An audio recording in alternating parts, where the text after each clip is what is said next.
this Minnesota Coronary Experiment was designed to provide the best possible evidence to support the diet heart hypothesis. So what is the diet heart hypothesis is a real good question to ask, because it lies at the heart of why these recommendations have been made. Okay, so when coronary heart disease was becoming more prevalent and there's more studies done on it, there were certain risk factors that were determined that were very closely associated with higher coronary heart disease.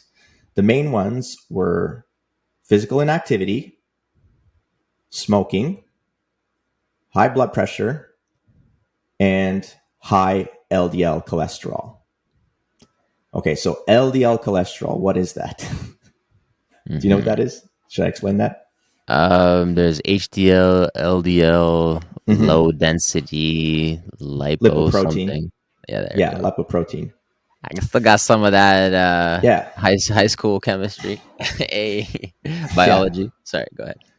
So when someone checks your LDL cholesterol, they're checking your blood levels of LDL cholesterol. And they're doing that because your blood is your body's basically freeway or highway where it is able to provide all the energy that different parts of your body need, right? Mm-hmm. So through your bloodstream, you have two sources of energy. You got glucose, and then you got fat.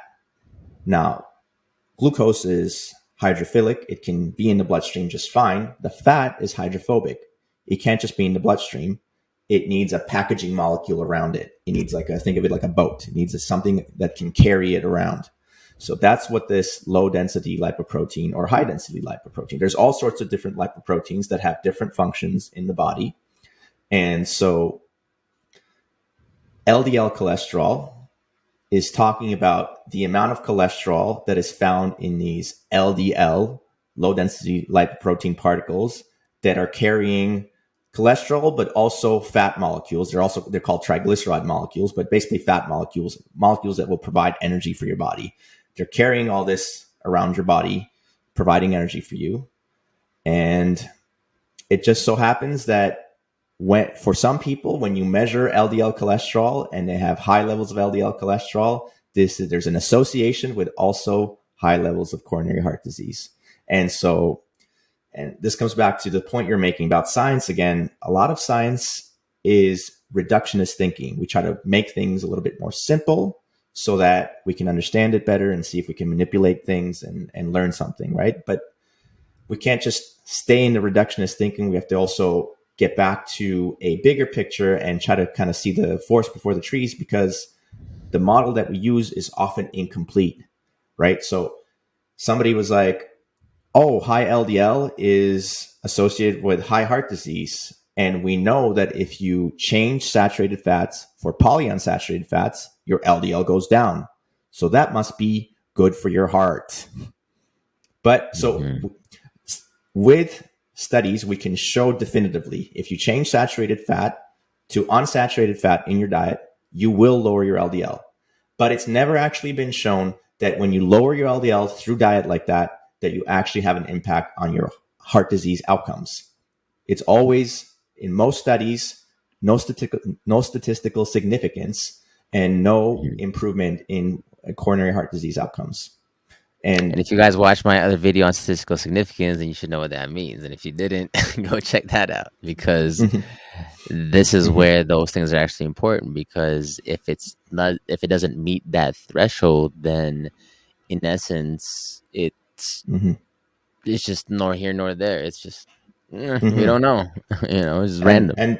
And this was the study done to make sure you gather enough evidence. It's perfectly powered. There's like over 9,000 people in this study. It was perfectly controlled. Everything was done right to make sure that you can show a statistical significance between the control and diet group. And they jacked up the amount of polyunsaturated fats in the intervention group quite significantly. They tripled the amount in the control group.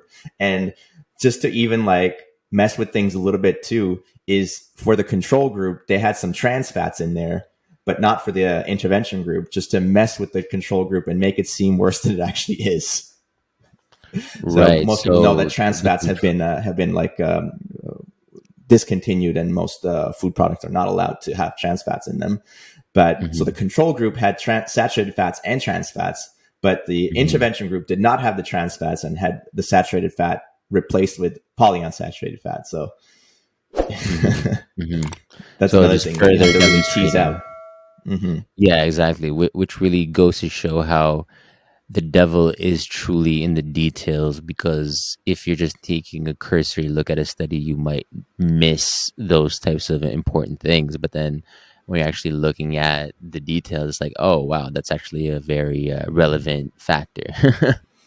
Because Yeah. if you So don't, this study was done in the late '60s, early '70s. Then it part of the results were like they were at a conference. They were presented at a conference, but not published till like nearly 20 years later in the late '80s. And then um, like basically the files were actually kept for a long time, and the son of one of the principal investigators is the one who had it. There's an interesting story behind this, but so basically these other these other scientists who were doing like research on polyunsaturated fats like wanted to look into why this study never got published, like because part of the results got published, not the full set. So they started like asking around, trying to interview some people to see who mhm. had the raw data, and they were able to find some of it, not all of it, but a good chunk of it from the son of one of the principal investigators. And this guy was like a super nice guy because he could have definitely hidden, his dad's like, almost like dirty secret, because like this, it was Skeletons. just like the proof was there, like staring them in the face, telling them, no, you're wrong. Your hypothesis is wrong. Try something different, but they didn't want to look at it. They just kind of just pushed it away. And Mhm. Right. So, so just to back up, what happened was they had this data. They did the research. They got the results, and they had a preconceived narrative or theory. Essentially, their mhm. theory was, okay, we're gonna lower the saturated fats. That's gonna lower their cholesterol. That's gonna LDL like cholesterol. That's going to Hmm. lower their LDL, and that's going to lead to overall health in terms of Coronary heart disease. coronary heart disease and things like that.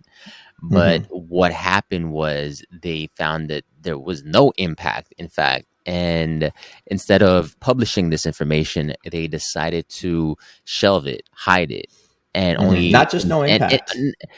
but it's almost even worse because they didn't even just not publish it. They published a part of it. To me, that's almost even worse because you know that you like you're just totally like manipulating the data. Like, oh, it's just so bad because you're taking okay, Hmm. this stuff shows what I wanted to show. This other stuff doesn't. So I'm gonna hide that here. This stuff I'm gonna Hmm. publish. And it's just like, Hmm. wow, it's just So, amazing. Sorry, please so continue. part of the reason why I think they hit it was because it doesn't just show no difference. It actually shows that in the age group of 65 and older, there's actually an increase in mortality compared to the control group.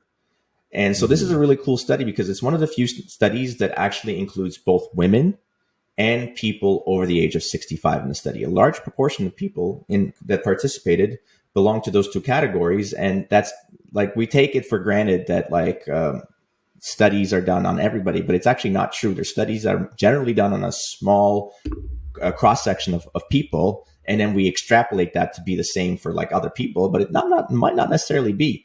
In this case, they actually tried it on a like it was experimented on a whole variety of people, and the age group over the age of 65 was definitely uh, through like experiencing a higher rate of fatality than the control group. It's very clearly visible on that in the data.